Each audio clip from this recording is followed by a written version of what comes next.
The Dub Feet Variety Hour, a podcast by Damian Stewart, featuring Luis Sanchez and Jason Goberdon. Welcome back to the special Monday afternoon day off edition of the Dub Feet Variety Hour. I'm here with Lewis and Jason. What's up? Hey guys. They just waved. They I'm waved not at me. canceled. They waved at me instead of saying something on a mic. Well, like, what's wrong with these guys? I'm kidding. So we are gathered here today to talk some movie shit, maybe talk some music shit. Hey Damien, I got a question for you.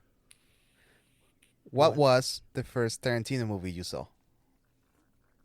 Hey Lewis, don't fucking interrupt me Oh, God. and ask me a better question. You should have stayed asleep. Forever. No. Jesus. Welcome back to another episode of the Dub Feet Variety Hour. Today we are talking Tarantino. I'm here with Jason and Lewis, and I sound like a radio DJ. Yep, And I how's say it this going? after scolding Lewis for sounding too much like an actor as he asked a simple question about the topic of discussion today. Lewis, would you like to reiterate that question now for all of us? Go fuck yourself. Yeah, That's what I like to hear. does he have permission to talk? Or? No, he's not allowed. He's burned too many bridges today, and then decided to nap it all off. All right, so, Lewis, how long have you been watching Tarantino movies? And did you discover Tarantino before you discovered Robert Rodriguez, or vice versa? Because I feel like they're kind of a package deal.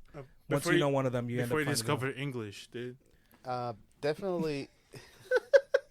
Actually, I was going to ask that. Did you watch a Tarantino movie in No, I Spanish didn't. before? No. It was all like, First Tarantino movie I watched was actually Kill Bill 1. okay. That's the first movie you watched? That was Liz? the first. Oh, shit. That's how I discovered who or what Tarantino was. See, I'm like I guess I'm unnecessarily and I guess unapologetically a Tarantino purist, because the first movie I saw of his was Reservoir Dogs. Oh. I don't know how it ended up being that, because Pulp Fiction is like, Yeah, exactly. the go-to. But obviously I've probably seen Pulp Fiction the most. Was that because you? Did you tell me to watch? I don't know. I can't remember.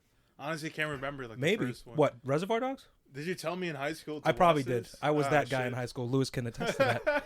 Because how many movies did I suggest to you in high school? And you're like, yeah, I'll watch it one day. And like 5 years down the line, it's like, yo, Damien, this movie I saw, it was fucking amazing. Yeah, I Clerks, remember. yeah. I told you to watch this like 5 years ago in high school. But Yeah, Lewis Clerks is like, Yeah, was but the it's perfect great, bro. example. It's like, you gotta watch it. Lewis I is know, like- I've watched it. I was getting laid that night, and then Yeah, exactly. His excuse was valid. It's like, yeah, but I'm enjoying myself in high school. As mentioned in the previous podcast, as we talk about Spider-Man. Quick Anyways, plug to the previous pod. let me bring it back. Actually, Spider-Man. even though Kill Bill was the first movie of his movie that I watched, I actually was exposed to a lot of the references from Pulp Fiction and Reservoir Dogs in like Simpsons oh or- shit, and many other shows. Right. yeah. Oh yeah. Oh, because they Reference. reference Yeah. it back because it's like classic cinema. Yeah.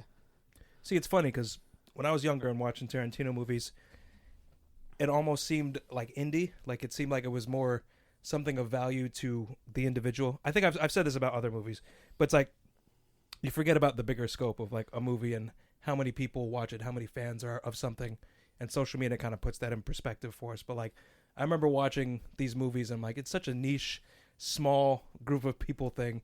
And then, of course, I realized as I got older, I'm like, I'm totally wrong. Everybody knows what Tarantino is. He's like one of the top 5 like master of like cinema dudes, and everybody and their mother flocks to the theater specifically to see him, put on a show when it comes to movies. So Yeah. that's why I loved Reservoir Dogs. Reservoir Dogs. Is that why you got that Michael Jackson tattoo on your forearm? Yeah. That's why I got oh, hold on. Is Lewis's radio malfunction? I think I'm turning it off. Nah, you gotta show a close up out there. Michael Jackson. I'm tattoo. gonna take a picture of it, and that's gonna be the podcast cover. Yeah. Do Yeah. it, yeah. Yeah. That's the It's reference. a scene of Mr. Who? I see. No, yellow. Nope, orange. Orange. It's Mr. Orange, who was the undercover cop in Reservoir Dogs. It's a scene where he's bleeding out in the warehouse, which is a poster that's sitting right behind Lewis right now on the wall. You got a Michael Jackson poster behind the wall. Billie Jean is not my Tarantino. How many people have said that that's a Michael Jackson tattoo? 0, actually. It's only Bullshit. you. Only Bullshit. fucking you. Bullshit. I told one person that you said it, and then they kind of turned around and go, well, now that you mention it, but that was it. That was because I guided their eyes to it. Everybody else, I showed one person that was a Tarantino fan, and he instantly was like, oh yeah, that's fucking Mr. Orange. Who would not think that's Mr. Orange? What would? That was me too. I was just, Yeah. I gotta join a joke. You gotta make Damon cry. Yeah. Doing it since high school. Hey, is this your MP3 player in your bag? Let's kick it across the floor. I'll go hike it. It's like high I actually school. didn't cry after that. I still I feel laughed. bad about that. I laughed. Yeah, you- okay. What? I couldn't tell. You were laughing, man. I thought you were crying. I thought you were crying, but he was wiping a laugh tear away from his eye after. Sadistic laughing. Well, you have to tell the story properly. It's like I bent down to go pick it up, and then he started kicking me across the floor too. It was crazy. You gotta tell the story properly then. So we were in gym class. I'll break it down. Okay, all right. We were in gym class. I guess were we done with gym class? Or Yeah, we were, yeah. we were So getting we're, dressed. we're changing. I had my giant MP3 player, which was like the size of a it looks like somebody took a Game Boy Color and folded it in half, or cut a giant Game Boy, the old Game It was Boy, a in brick. half. It was a brick. huge. It was pretty much if you put it up to your ear, you could hear it spinning. It was like an HD drive. This is like 2002, so Yeah, but this was like When first for me iPods this was were like out. this But was this was like the alternative version. That's why you liked it because you were dumb like, yo, cheap, so yeah. much space The on eBay- it, and and had it, so much space it for played yeah. music fine. Yeah. So there was one day, I guess in the gym class, I had it in my book bag. I tossed it in there, and I guess my bag either fell on the floor. No, or we something. unclip it because you had that. Oh, clip, that's right. I that had the clip big- across the chest, and my bag got unclipped. total virgin shit, dude. And as it got unclipped, I'm like, haha, real funny, guys. And then as I'm going to grab my bag, as I'm walking towards it, it's kick across the floor, kick it some more, kick it forward. It got kicked across the entire gym room. Like, and then like kick, like NFL kick. yeah, like Not linebacker, like- whoa, 30 yards, We're gonna 30 hike- yards east, 30 yards west. Jason actually got onto the football team after he saw him do one of the kicks. Yep. So then after all Yo, I that, think Jared even kicked it, like the freaking Christian Oh, boy. yeah. He even and then joined started in the praying afterward. The guy was like praying against, like cursing, and as we were all laughing, like NFL kick the fucking book bag. His face was like, haha, yeah, guys, this is great. Yeah. I just want to pick up my bag off the floor now. Like, you're like laughing at the guy bullying you, like you're trying to be friends with him. Like, I wasn't that upset. I was definitely annoyed because I was like, all right, guys, can I get my fucking bag already? We broke this shit. Dude. Yeah. Yeah, that's why. So the Destroyed. final edge on the whole shouldn't roll been thing. smiling at all. Man. I didn't care. I wasn't that upset. I was annoyed, but I was like, whatever. I guess I had it coming. That shit was it was a brick. But yeah, it had like a little baby screen interface. You did And nothing when I took it wrong. out, This all us, man. yeah, no, I know. This guy's blaming himself. Victim blame. It all had to do with me. I just You asked for it. was a Like, terrible person. Should have bought a case for it, man. You It, asked it for was a case in itself. Yeah, that shit. You had to stomp it or hike it. Yeah. Almost It still once. worked after that too. It was just literally the screen interface was fucked up. Yeah, I remember. But I had you a way. showing me. Yeah, and I think I even showed you. There's like a way. It's like no, if I just click it 3 times, it goes to the first song, and then I just listen to whatever's there. It would play 311 because it's in alphabetical Right. order. The numbers were first, so I would always start off my music playlist with 311 because of that. Which song? So Amber? I forget which one it is. It's one of their old songs.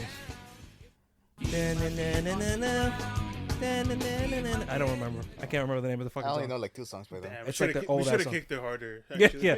Playing that trash on there. What does this have to do with Tarantino again? I don't remember. What did you like about the Tarantino? What appealed to you when you were younger? Like for me, it was Well, the storytelling gal- was different. the gallons of blood, all that blood everywhere. See, that's the the thing violence. with Reservoir Dogs. There was a lot of blood, but like the blood wasn't something that sucked me in. The storytelling was the first time I've ever experienced a story that was non-linear, and it sucks because it's one of those things. Like I would love to create a non-linear story, but you can't create a non-linear story because he owns that shit. Like he did that for Reservoir Dogs, he did that for Pulp Fiction, Yeah. and he does it so flawlessly that like you split up a story and jumble it up, and it still makes perfect sense by the time you're watching it at the end. So, in terms of like I would love to put a movie together like that, but if I know I do it, everybody's like, "Oh, you fucking Tarantino," and I'll feel like as I'm doing it, I'm like, "Yeah, this is Nah, fucking fuck Tarantino that. move," Chris but I'm Nol- still gonna do it anyway. Chris Nolan did the same shit. Oh yeah, fuck Memento. Well, So- he reversed the whole movie. Everything like fucking Me and my dad watched it, and I was so like, "Wow, this is amazing," and my dad's like, "Wait, The Prestige. what? The end of it?" Oh, the Prestige is good. But yeah, I've his storytelling has always been pretty brilliant. Yeah, that's Even pretty like cool. there's a scene in Reservoir Dogs where it's almost reminiscent to Taxi Driver with Scorsese's movie. Robert De Niro. Yeah, where A walk Mr. in Orange, yeah, Mr. Orange, he's looking at himself in the mirror and he's like, they don't know, and there's just those scenes where he's like talking to himself, and there's another scene where he's telling a fake story to convince the guys that he's not a cop, and he's recreating the story and how he's telling the story. He's telling the story to the audience, and the event that he's talking about builds around him as he's telling the story directly to us, and it was just really fucking cool. How about you, Jason? What'd you like? About what, like the first time? Yeah, like what was your did you mention your first movie by him? I don't think you did. He did not. I can't even remember. Like I'm gonna assume It might have it's been Reservoir Dogs. Reservoir Dogs because Damien told me. Yeah. And I have friends. Yeah. Anyways. No, that non-linear plot structure was like the first time, as well. I'm like, it's pretty cool. I was like, oh, it's like A, B, C, back to A, back to B, exactly. C, A. CABD Credits. come Oh, shot like, credits. Oh, Yep. all right.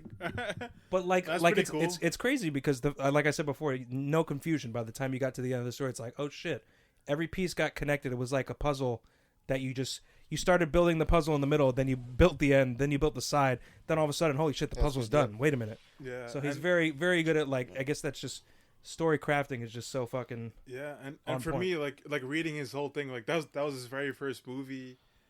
Like he literally he never went to school, film school or anything like that. Yep. He only Isn't worked. he's he one worked of at the- like a rental place, Yeah, like a Blockbuster. He worked. I think he Like- said he worked at an adult video store too. No. It was in the city somewhere. The Blockbuster like thing. Yeah. Not our city, L.A. or something. Yeah, it was in Oh, LA. was LA? Oh. Mhm. Yeah, it's like He was on. It's like a he's video doing rental his store. podcast circuit right now because he dropped Once Upon a Time in Hollywood, the novel. So I know he mentioned the bookstore working there, or the video store. I'm sorry, and then I think he said he either one of his first films he worked on was like a adult something, or maybe I'm mixing his origin story with somebody else. I don't think Barry so. Sonnenfeld's first movie was his first cinematography work was Porn. That's the guy who did Men in Black and all those movies. But I digress. I mean, he's another brilliant that sounds director as well. right. But like the filmmakers he mentioned, I'm like, yeah, who? I was just gonna Who? And who is like I just spent all my time watching in the rental studio, and I watched I'm like, who? Who the he fuck references is that? back deep. That's why him and Edgar Wright get along so well because the OG, like they're back they're in the both day. like they watch all these old movies and you can tell they know their movie shit. Yeah. Every time they make a list, I'm like, fuck, how many movies have I fucking watched? I don't know shit. So, I was actually gonna mention because as we got Kill Bill playing in the background just for some eye candy of Tarantino. Another thing that I love about him is he always he keeps the same actors and he constantly like keeps them in a row. So like we just saw Michael Parks. Michael Parks was in several of his movies, and then because of that, then Kevin Smith borrows Michael Parks for his movies, and he ends up putting on these great actors. Christoph Waltz was in both Django and the Hateful, not the Hateful Eight. I'm sorry, Inglourious Bastards. Samuel L. Jackson. Sam Jackson is in every other fucking movie. Yeah. Literally in almost all of them. He wasn't in the last one, but he was in he had a pretty big role in the Hateful Eight. He And was Django. like pretty much the main character, and Django, of course, yeah. He's great in Django. Yeah. So I mean, we've been lifelong fans, clearly. You guys want to break all his films down, give him a rating? Well, I think you pretty much covered Reservoir Dogs in a way. I didn't even talk about the movie. I'm saying like break it down like Your ranking. where would you put it on compared to his other movies, like in terms of 1 out of 5 feet, Oh, okay. feet, Okay. if you want, or if, I mean we could Yeah. we could talk more about Tarantino and his influence on others. One thing I wanted to talk about was how in Pulp Fiction, how he actually stars in the movie. And then And that and it has scene- and it has some And leisure you know where with saying the N word. You know exactly. That's where I'm going. Take note of the timeline. It was like 2000 ish. Right, but even No, 20 Pulp years Fiction. ago? Pulp Fiction was 94, Oh, 95, it's almost. which is crazy. Close This to is 30 years. I have to say, Pulp Fiction is one of those too because it's just one of those movies that's like timeless. Because I remember watching it. I've seen it already. I was watching it again upstairs in the in the upstairs living room, as you guys have all attended for parties and such. And I was just watching it one afternoon because it was on. And my mom comes upstairs to do something, and she kind of like peeks into the TV, and she's like, "Is this Pulp Fiction?" I'm like, "Yeah, it's Pulp Fiction." She stands there and she watches like 30 minutes of it. Nice. She's like in the middle of something. She just stood there and she's like, "Oh, I love this part." Wow. And then she just stood there. She watched like 2/3 of the movie, and it's like, all right, I got to get back to whatever I was doing. It's like, that's how you know it's a great movie, because it just covers like, it just gets everybody's attention. So, Luz, you're right there. You look like you're ready for nap number 2. No, I'm good at. You're looking kind of triggered. It's like I feel like I need to ask permission before I speak. Because I don't want to get scolded again like in the last podcast. Like the last podcast? Well, you listened to it back yourself, and you noticed you were interrupting Lewis. Yeah. I actually almost titled the podcast "Interrupting Lewis and Jason Jr." because Jason was kind of on and off again in the pod. Yourself, they got me a mic now because MLK Day. Wow. So yeah, I think we talked about it last time. Speak when spoken to, Lewis. They No, told go me ahead, I go was ahead, too go ahead. dark for a mic. So yeah, we spoke about this last time when we were thinking about doing this. Huh? I asked you, how come he got away with it back in '94, saying the N-word? Yeah. And then most of his movies later on, Yeah, he throws it out like candy Well, what do you mean? in his writing. They got the Yeah. N-word pass. But on Pulp Fiction, he actually straight up Oh yeah, says it. that's like the first and last time he says it. No. I think so. Yeah. Yeah, because he was in a smaller roles, like cameos in the other movies. Yeah, pretty much. He was Australian in friggin' Django. The main reason is Samuel L. Jackson, you know? Did Sam Jackson call him out for saying it at any point or no? I don't think so. I know Sam Jackson has called other people out for, well, not calling people out, but he sort of quote unquote coached DiCaprio to say it, because DiCaprio's like, I don't know if I can do this. It's really hard. And he's like, just say the motherfucking word, man. I mean, he's like probably the same. Tarantino said it. Yeah. What the hell? You see that white boy behind the camera? The one I've been working with for 25 years? He said it.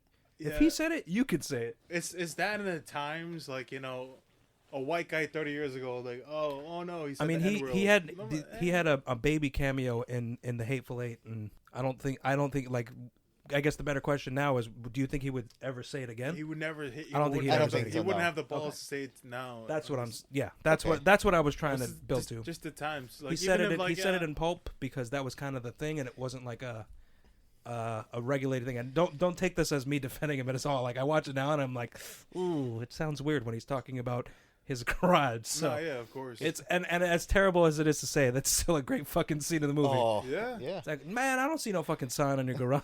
Yeah, and not for nothing. I think Samuel L. would defend him if he said it. Oh, for his sure. next movie. Yeah. Yeah. Okay. Damn, this some gourmet shit. It's literally just artistic. This doesn't mean that shit. Right, exactly. He makes movies. This is what. Exactly. I mean, he doesn't have to, but like it's still fucking. And I guarantee you, if you asked him the reason why he chose to say it and be that character, he could give you like 16 references to 3 different, to 2 movies and this movie and that movie, and to why he framed that scene to that style. Or he would literally, well, this photo represents the Mona Lisa, and he would because he's just how his artistic mind works. So It he's sounds the- like I'm also defending him now. So but- so you're saying that he's the Da Vinci of saying the N-word. no, he's the Da Vinci of filmmaking. Oh, Definitely okay. not Da Vinci of saying the N word. Da Vinci of logicalizing saying the N word Okay. in the 90s, because now he wouldn't do it anymore. Full circle. Damien's racist. You shut your. I'm gonna add a bleep there to make it sound like I said something racist, but I just paused. Yeah. So we all here have seen Reservoir Dogs, right?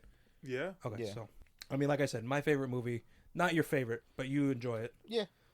Jason, you appreciate Reservoir Dogs pretty Yeah. good. I wouldn't say my number one. Yeah, that's my number one as well. We don't have to rate it because that's, it's a little tacky to. I fucking- think everything is gonna everybody- have like everything is gonna Yeah, have we're- like 5 feet, everything's gonna be 4.8 to like 5 out of 5. except for his Once movies. Upon a Time in Hollywood. Yes, which I want to give it another run. 5 and a 5. You saw it, and you thought it was 5 out of 5 for real? No. Okay, I was about to say, hold up. Get the fuck out of here. Everybody loves that movie, and I feel like we're like the 3 people that don't. But I don't know. I tried, just because the only reason. That's another thing. Like, because Tarantino directed it, that's the only reason I tried multiple times. I'm like, all right, Right, for sure. once, okay, what the fuck is this? Second time, like, Well, let's third time, like, let's- nah, I guess we it's could. not for me, dog. Since that's his last film, I guess we could build all the way up to that one. So we can go all the way back to so Jackie Brown. Reservoir Dogs was great. Pulp Fiction, obviously, that's a no-brainer. Everybody fucking loves that movie, including us. Jackie Brown is what followed after that, right? Yeah. Okay, so Jackie Brown. I only watched Jackie Brown like last year. I definitely watched Jackie Brown during the pandemic, and I was so like back in the day. Yeah, I it's just one of those that slipped through the cracks for whatever reason. I fucking I watched it on Netflix. love that movie, and that's when I realized that Tarantino had a foot fetish. Yeah. Yo, but what's her name? What's her name in the movie? The black lady. The black actress. Yes. Jamie, pull that up, please. Jamie, pull up your pants. Jamie, pull it out, please. Oh, damn. She has such a sexy... She was in all, like, the 80s sexploitation, blaxploitation movies. I mean, sexploitation. I mean, I guess there's a little like sexploitation. What is it? Like Jackie Brown. Actually, Lewis, I'm willing to bring this up in the podcast. Lewis tried to bring it up on the DL, but I don't mind, because I could always blur names. But there was a time where I was hanging out with this young lady, and we were fooling around as I was watching Jackie Brown. That was the first time I attempted to watch Jackie Brown, but didn't finish it. Jackie Brown's pretty damn good. I did not pay attention. Well, okay, so let me break that down a little better. Let me break that little down. That little thing down. Well, we know it's a little thing. It's average. a little below average. So, back in the day. Oh, okay. So, just quick side note: as we're watching Kill Bill, so that's the guy on the left is the guy from all the Adam Sandler movies. He's the one that's always. The guy on the right, he is the Nazi in Breaking Bad in the last season that shoots Hank. They're also in Domestic the Zohan. I was like fucking Arabs. Really? Yeah. Oh, shit. So back to Jackie Brown.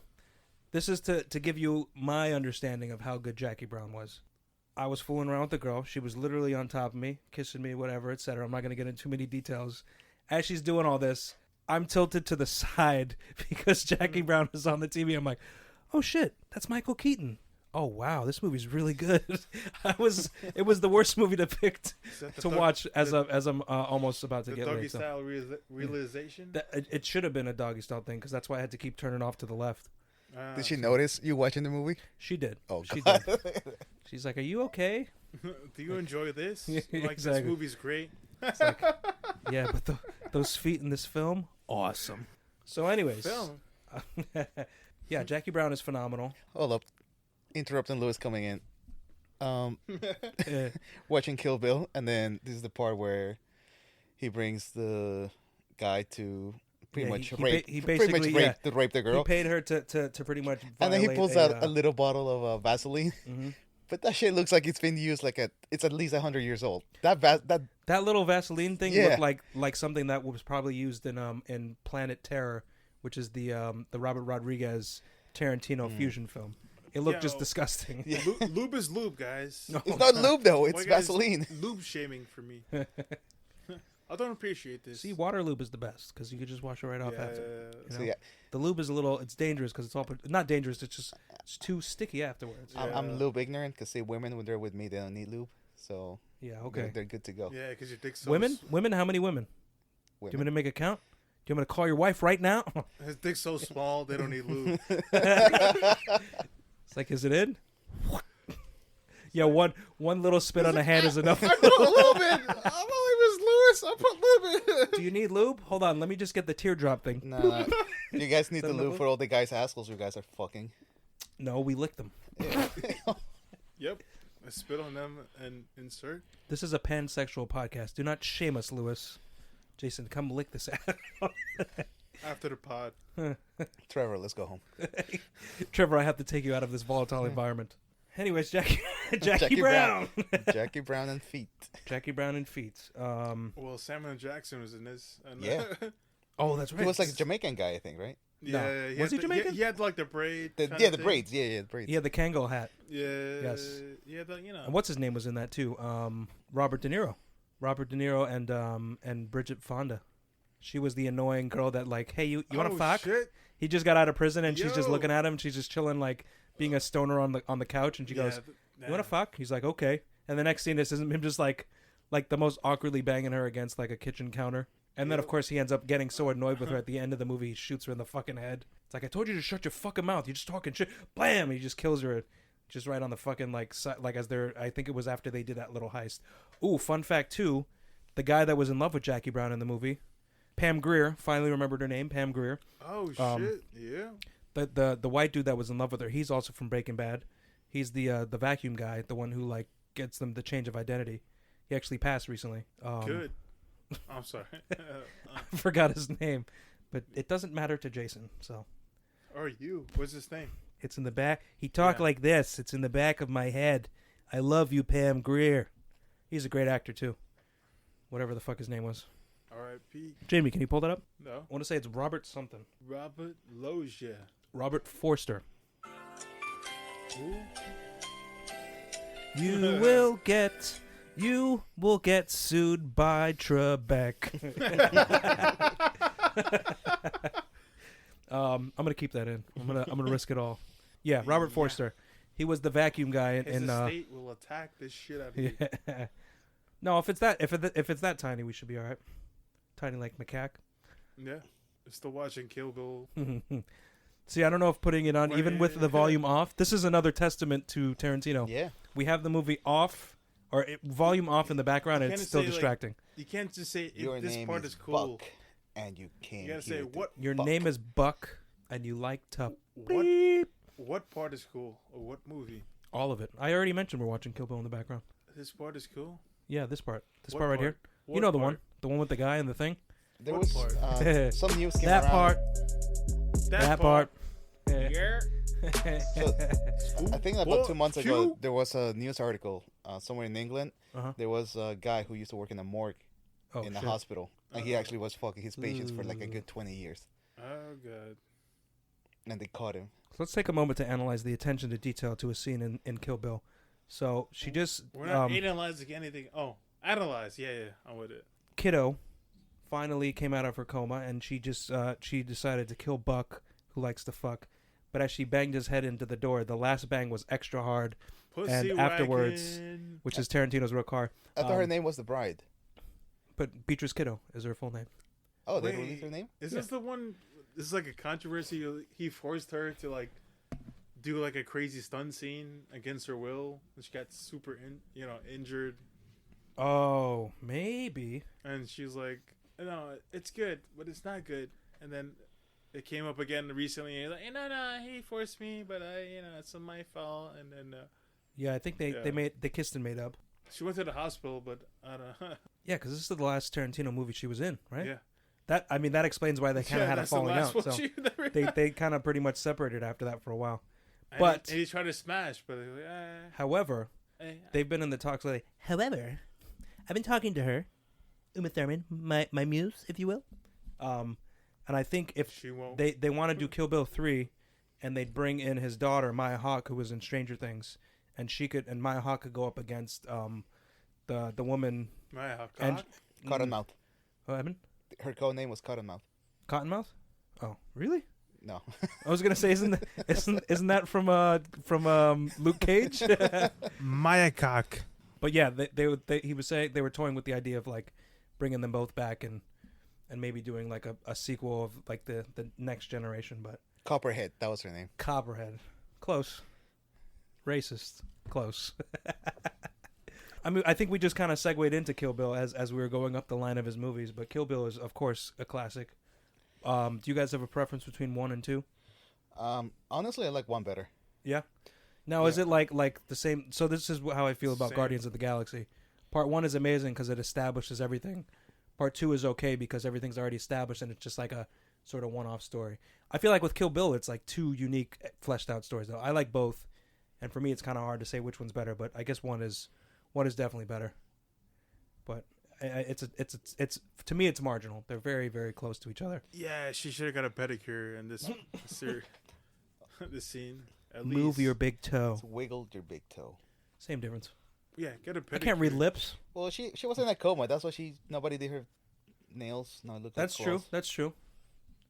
I'm here with Is that the continuity. the Foot Fetish Podcast, and I'm just an observer. Well, of the this name phenomenon. of your podcast is Dub Feet. So Yeah. Yeah, it was implied double feature, not 2 feet. Nah, The logo just became on because it was a play on words. But I'm here with Foot Fetish 1 and Foot Fetish 2. Nah, I talking about feet. Now, out of- now out you of- guys out of I did not I agree guess- to be exposed on live. did oh, there he is, James. No, Michael Madsen. Super cute. And Lucy Liu. Oh Yes. my god. Hell yeah, man. Oh, and another thing that really I loved about this movie, the anime bit. Oh, The introduction. That's in part to 2, Lu- right? No, it's here. Oh, it's this one? Yeah. Isn't that fight showdown in part 2? No, it's I one. sworn it is. No, they. Oh, no, that's the build up to the final scene with her But and the Lucia. anime introduction Yes. of her Oh, it's character. phenomenal. She's still bad. To me, that was like what it was the first time I saw anime being Yeah. incorporated in an artistic, like a real movie. So Tarantino was on... Yeah, autistic. He was on, I think he was on the Empire podcast, and he was talking about how he used blood in the movie, and he compared it to like some old school film, and he's like, I noticed that you use it like such and such, very specific, and Tarantino's like, yeah, I used to do that, but I also just blood is really fucking fun, and he just got like super like emphatic about it. He's like, no. I just like to make it like over the top and extravagant. So inspired by like the Japanese art and like that sort of like anime style, but like blood is fucking fun to be shown on camera. It's the same reason why anytime me and Tom film something, he's got this like fire extinguisher that and, like it could be the dumbest movie that we're making. It's like, yo, we're gonna use Does it have a name? yes, it does, and I'm drawing a blank because I'm a terrible person. I think it's Bessie. He's offended. Yeah, Tom will yell at me for this portion of the pod later on, but I want to say it's Bessie. But anyways, Bessie has been blood and explosions in many movies of mine. I'm sorry. Tom. Directly Just a little inspired bit. by Tarantino. Nice. So So- that's Oh, actually that's cool. a cool point. That scene when she fights the Yakuza like gang. Yeah. Did you notice that he filmed it in black and white? Yes. Why And then did it fades into red. why would he do that? To, When you want to emphasize to the honor blood. Akira Kurosawa. Okay. It's Kurosawa. That's not his last name. Akira Kurosawa. Who? Akira Kurosawa. He's the fuck guy, are you the talking Seven Samurai. He's pretty much done every classic Japanese film from like 1950 to like 1990 before he died. Oh shit. If you They were hear black any and white? Tarantino podcasts, he's mentioned this guy Oh, like that's the 60 guy. times. Yeah. He's on. Remember Rogan. You watch any movie Rogan. that has to do with like a war build up, like townspeople getting together to fight in a war. That's directly derived from the Seven Samurai. But movie. it's like It's like, hey guys, I black need and white. yeah. Oh, Oh, yeah. okay. Yeah. a little bit of 'Cause I thought it was more like too Coke, bloody, and I'll so he talk didn't want more. to show that much blood. So that's why it was a black and white because you can't show blood on a black and white film. Wait, sorry. Say that one more time. I didn't hear you. This is where me wearing headphones would have been better. So I racist, yo. thought that scene was filmed in black and white Uh-huh. because of all the blood going everywhere, and he didn't want to go into like a higher rating than R. Oh no, I don't think so. I don't know. That's, he doesn't that's give a what I was- Yeah. For him of all people, he was because think Zero of fucks think whatever. of So like then let how me see the blood. I wanted to see the blood. there was a lot of blood. but more. Because like literally there was like one arm, the first arm gets cut off in the movie, and it just that was a lot of fucking blood. You think he capped his blood like cap for a rated R movie early on in the movie? I'm gonna have to look into this because you might be onto something, but I don't think so. Nah, I don't think so. Or either. maybe Because he, like this. maybe he treaded the water because this isn't part one. Maybe he treaded the waters lightly so he could get the green light for part two to go a little more bloody. 'Cause you Because know- I kind of think I at least believe part two was a little more bloody. No? He's the man at this point. So But, Yeah, that's true. whatever they want. What passing does he need at this point? What do you want? Because that's what Quentin- happened to RoboCop. Quentin, RoboCop what had do to you be want? Yeah. edited like Oh my 5 God. times because it was way past. Tell me there's a director's cut out there with all the There blood is, and there gore. is. Okay, I gotta but watch I don't that. know. I think even the That director's movie was cut fucking violent. doesn't have like He all got the the shit they full- had on it. Have you seen RoboCop, Jason? Yeah, when I was a kid. You need to watch it again. So As that an scene where adult. they kill the cop, I remember seeing that for the first time, just like randomly, and I was like, "What the fuck?" The way they like, It's almost they, it's like, borderline torture- smut film. yeah, it's Oh, very shit. much like the Reservoir Dog scene where the cop is being tortured on the seat, but it's just like it's more violent and gruesome. Wait, what? You serious? RoboCop? Yeah, Yeah, they sold it to us as a kids Wait, film. It's not. RoboCop. RoboCop? The fuck you talking about? yeah, no, they- we talking about? no, it's just the gore and the violence. in I that didn't scene. realize that. I remember watching with my parents. Were like, He's probably watching on WPIX 11. yeah, exactly, like UPN 9. That's how I first saw Terminator 2. It was Right. super edited, but It's like, instead of being Mom? 2 hours, it was like 3 Dad? hours sitting down and watching Channel 11 at 9 or whatever the I fuck it was. remember murdering that. Yeah. I'm telling my mom. They're not allowed. It triggered me. Now I'm going to cry. She said I wasn't allowed to watch it. I should have brought RoboCop. Damn. We can find it on there. Yeah, it's probably on there. But yeah, Tarantino. I don't think it's an Tarantino anime shies from the version. violence, but I think he goes into it where violence and blood is fun, obviously. But he goes into it where it's going to be wrapped around the plot, so it's not useless, gratuitous violence. It still feels like gratuitous violence, but at least it plays a role in the overall. Like him, Michael Madsen cutting off the dude's ear in Reservoir Dogs was clearly to point out that Madsen's character had lost his fucking mind. Because during the shootout in the robbery, they said he just shot a bunch of cops for like no reason, and it further explained like what the fuck is wrong with him all of a sudden. So Yeah. which I still don't understand. Like, what the fuck snapped in Michael Madsen's character that suddenly made him want to just go on a murderous rage and like kidnap a cop and pretty much destroy their mission of robbing the bank and coming back. I think that was his MO. Like, I vaguely remember reading the script, the original script. It was even more brutal. Oh wow! So it was just like that was just Yeah. that's who he was. Yeah. They picked the wrong guy for this heist. That one scene is like, okay, that's him. Also, if you think about it now, do you guys see the notions? And you just watched this. We watched it last weekend, or the weekend when we chilled. The whole setup of like the anonymity and how they were as a group in Baby Driver, very similar to how they set Yeah. up the group of Reservoir Dogs. Yeah. Nicknames. Guarantee you, if you ask Edgar Wright on Twitter, if you say, "Was there inspiration from Reservoir Dogs?" he'll like your tweet. He did that to me once. Oh my god, it was the best movie of my life. I said the Baby Driver is like heat, and he liked my tweet. Oh I think my- that means that's a yes. Oh my god. Calm down, mate. It's Sorry. alright. It's alright. All right, you got something right. Now get back to your Yeah. Twitter feed. Stop crying, you fucking wank. Anyways, have you seen Simon Pegg and Nick Frost? I'm looking for them for a new movie. They refuse. It's to a be neo-noir casted. from 1934. Me and Tarantino are directing it. It's going to be great. He doesn't want to be casted. I would love to see another Tell Edgar Edgar. Wright movie with those two guys. Is he working Yeah. on something new right now? Who? Edgar Wright. Edgar Wright. Well, he just did Last Night in Soho, which we could watch if y'all want to watch it later. You have it? Oh, you got it? I'll rent Let's it. watch Oh, okay. I'll rent it or buy it HD or whatever the fuck. I'm down. Yeah. Yeah, I'm with it. Let's do But it. yeah. That's my So- homie. Huh?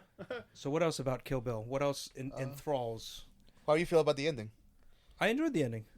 I liked both endings. It wasn't like a complete sum up. It left things kind of open ended to an extent for certain things. Like I said, if they wanted to do like a part 3 for whatever reason. To me, it was a little anticlimactic. Uh-huh. Just because, it was the final battle of Kill Bill. We know Yeah. Bill got to Oh, die. but she did the But she did. yeah, she did the 5-finger death punch. Yeah. That's a band, not what she did. But you get the I point. was Whatever getting it's from The called. Simpsons. Pretty cool. Oh yeah. Yeah, so I was like, oh, okay, yeah, he's dead, but okay, I guess that's I it. think We're watching the it needed to anime be. version. And Oh yeah, the animated part is it's going on in the scene. Yeah, it's on the screen right now. Spot the fuck on.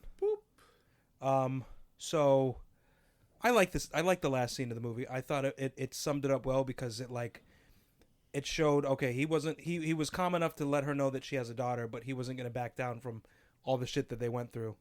So he was still ready to like fucking kill her, but she knew after all the shit she'd been through and how she was able to come back, I got to fucking kill this motherfucker. So it didn't have to be violent. It was short, sweet, simple for that fact. Which also reminds me, before you go on, and I apologize, Lewis, interrupting Damien. It's very similar to The Revenant. The same thing with DiCaprio's character, which is another fucking great movie that I want to watch now. But pretty much the whole thing is like he You never almost seen dies. Fucking Revenant? I said watch it again. Oh, man. okay. I know So- read good. He pretty much he almost dies. He comes back. He goes on this vengeful journey the whole fucking movie, and then by the end of the movie, he realizes what's the point of all this vengefulness. Not quite the same in Kill Bill because she still kills him, but the anticlimax at the end of The Revenant, I feel, is just as good as the anticlimactic ending of this movie. So Damn. Can everybody just watch the anime version and like get the whole movie? at this point? imagine if they fleshed out the whole anime like they did a whole anime version of the movie. Like here, beer. Kill Bill 1 and 2 yeah. rock. Lucy Lou. Hopefully there will be a part 3. Possibly part 3 one day. He What's next in his says- Inglourious Bastards? He said. I heard- wait, hold up. He wants to do 10. Yeah, is that up a to real 9. thing that he only wants to make 10 movies and that's Okay, it? Yeah. so as I've listened to all of the podcast circuits he's been doing, some he's like, no, it's just a thing they picked up in the news, and yeah. And then the other podcast like, yeah, that's exactly what I want to do. And I'm like, you said so it. he said both. He said so, it. Yeah. So initially he was saying no, that's just kind of like what they picked up on. And then the last podcast I listened that he said something in the lines of like, yeah, I want to tap out at 10 because just like how when he came into the film world, he was young and new, and he was shaping what cinema could be with, you know, a bunch of other young guys like Scorsese and all these other folks. It's time for him to step down and let other people do that. So that's how he phrased it, which I thought, okay, if that's his plan, I respect doing that. But he said he's doing like all these. He said he's doing all these like writing scenarios. He's actually going to do like a. He said he might do a spin-off show for one of the characters in Once Upon a Time in Hollywood, and that would be like a TV series. So, but he's looking at the broad spectrum of potential to keep busy, but not to keep making movies. And then maybe I still don't think it's finite where he would just stop. I feel like he would do less films, but it would be like there'd be like a 10-year stretch of time, and he wouldn't do a film, you know. Yeah, he should, you know, fucking produce some like some unknown guys, you know. Or yeah, like elevate some mofos. All right, so yeah, Inglourious Basterds is next, 2009. Oh shit.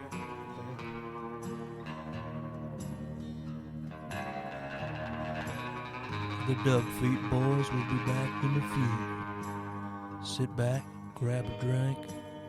They'll be back in no time.